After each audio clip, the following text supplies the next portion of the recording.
BJP प्रदेशाध्यक्ष CP Joshi भी जीत दर्ज करने के बाद मीडिया से मुखातिब हुए और इस दौरान हमारी सहयोगी डिंपल शर्मा से खास बातचीत की। चलिए वो आपको दिखाते हैं।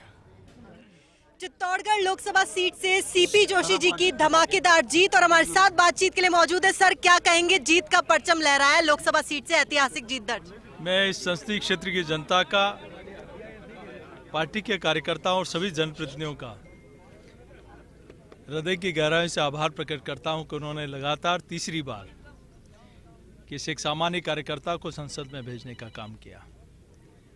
कहते हैं कि कोई चलता है पद चिन्हों पर, कोई पद चिन्ह बनाता है, तो यहाँ की जनता ने एक नया इतिहास रचा है कि किसी एक व्यक्ति को लगातार तीसरी बार संसद में जाने का पहली बार अवसर मिला है। मैं इसके लिए जितना मैं इस क्षेत्र की जनता का और कार्यकर्ताओं का, पदाधिकारियों का और संगठन का आभार प्रकट करूं उतना कम होगा।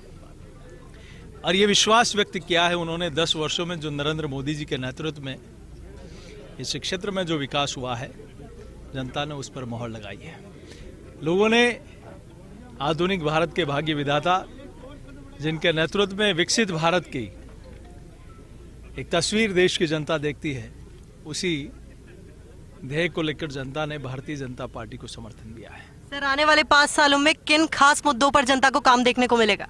देखिए, मैं सोचता हूँ इन 10 वर्षों में आदरणीय प्रधानमंत्री जी के नेतृत्व में, चाहे रेलवे हो, चाहे हाईवे हो, चाहे सिविल एविएशन हो, केंद्रीय विद्यालय, नवोदय विद्यालय, पासपोर्ट ऑफिस, कृषि विज्ञान केंद्र से लेकर गांव में बिजली पहुंचाने से लेकर मकान बनाना और जल जीवन मिशन के माध्यम से पीने का शुद्ध पानी पहुंचाना जैसे अनेक काम जो कई वर्षों से लंबित थे, उन कामों को भी इन 10 वर्षों में अमली जामा पहनाने का काम किया।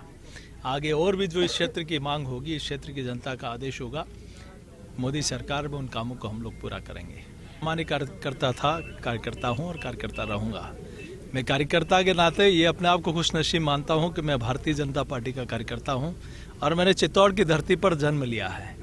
और मैं अपने आप को खुशनसीब इस बात के लिए भी मानता हूँ कि मुझे तीसरी बार पार्टी ने मुझे यहाँ चुनाव लड़ने का अवसर दिया और यहाँ की जनता ने, कार्यकर्ताओं ने मुझे आशीर्वाद दिया।